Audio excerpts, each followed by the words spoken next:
Hey guys, welcome back to my channel, The Black Accountant. It's your boy Mo, and if you haven't already done so, you know the drill. Go ahead and like, comment, subscribe, and let me know in the comments of any kind of content you want to see going forward. And most importantly, don't forget to turn on notification bells. Uh, I'm kind of like bundled up a little bit today because it's like freaking cold in my apartment. The winter is finally kicking in Chicago. I see what people were saying when they told me like, hey, why would you move there? I miss the Cali sun, but you know, that's like the only good thing California has. No shade to anybody that still lives there. But yeah, my mood is, or like my energy is a little bit low just because like I have the stomach flu since yesterday. So I've just kind of recovering a little bit. I feel a little bit better because I've been staying hydrated. But yeah, just want to give that little disclaimer because I'm kind of like feeling kind of mid. But today's video, I want to talk a little bit about pride and necessarily is your pride hurting you? And you know, this is a good one because I've heard from a lot of people that I'm a prideful individual.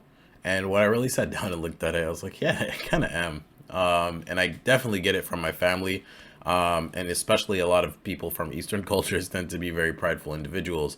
But I think it's one of those things that you really need to examine in yourself first before in other people so that you realize where you're kind of hurting yourself in reality in real life. So whether that be career, whether that be relationships or family, pride is a good thing to have to a degree. But when you have too much pride, it kind of makes a lot of your life more difficult for no reason. And that's just because you're unwilling to put yourself in certain types of situations because you're afraid of whatever it might be, like judgment. It might be appearing smaller to other people. For some people, maintaining facades and seeming more normal to other people, especially if you're somebody in the community that's idolized a lot. A lot of those people tend to be kind of prideful in terms of asking for help or really just showing their weaknesses because then it makes them seem less and it takes or diminishes away a little bit from the compliments that they get or from the way that people view them in that idealistic way. But talking about it kind of like, I guess from my own experience, I was like, I realized I was very prideful in terms of my career. And I realized this early on when I used to do recruiting at my campus when I was still looking for jobs because it felt like a lot of the time people would just value you only based on what you have rather than your personality or who you are. And I didn't want to give certain people the satisfaction of knowing like, hey, I don't have an offer, or hey, I was like, I don't know this, or like I'm not available to do this certain thing, or I don't have this specific amount of wealth. And it kind of got in my way a little bit. Like while it does garner you a little bit of respect because there's like this little not an illusion of mystery, but this way of operating where you're not just relegated to your accomplishments or what you have, but people start paying more attention to who you are as a person. And that's great. But it also was sucked a little bit because every time I would kind of like not get what I wanted, like I wouldn't get an offer or something, like I'd be a little too prideful to ask for help, to let somebody know like, hey, would you mind critiquing my resume? Would you mind critiquing my interview skills? Because I didn't want certain people to know like, hey, that's not something I'm good at, or I wasn't good at the time. And I realized that really got in my way because it took me a while to really improve and then finally get over myself to realize like, hey, you know, if you just keep doing the same thing that you're already doing and assuming you know everything, you're just not going to land what you want to land. And that's that saying of if you do what you've always done, you'll get what you always get.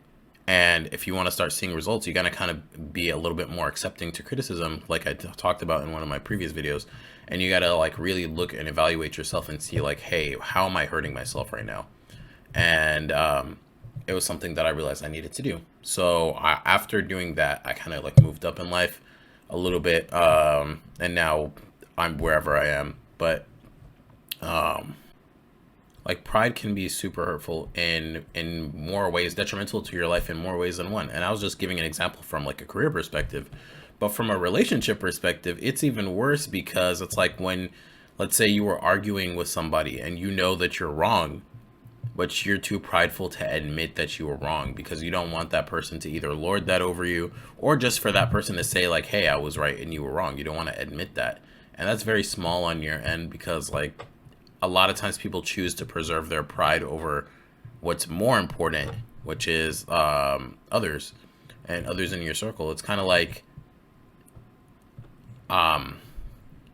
I cannot admit for the life of me that I'm wrong. Therefore, I will never apologize, but I'll do some kind of like fix it action instead that's supposed to let you know that I'm somewhat apologetic without actually saying the words, as if you're not entitled to the actual apology, because the admittance of it is probably more important than getting something for most people.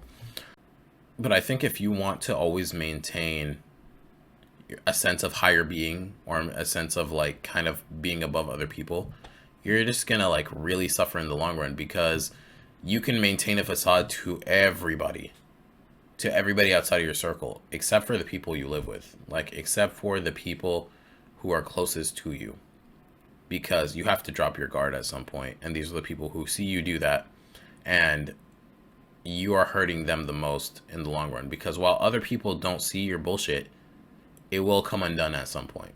And when that starts to crash and burn, I think nobody will be there for you. Yeah, just a little thought, just a little afterthought. But that's like my little 2 cents on this subject. Let me know what your thoughts are in the comments, and I'll see you guys in the next video.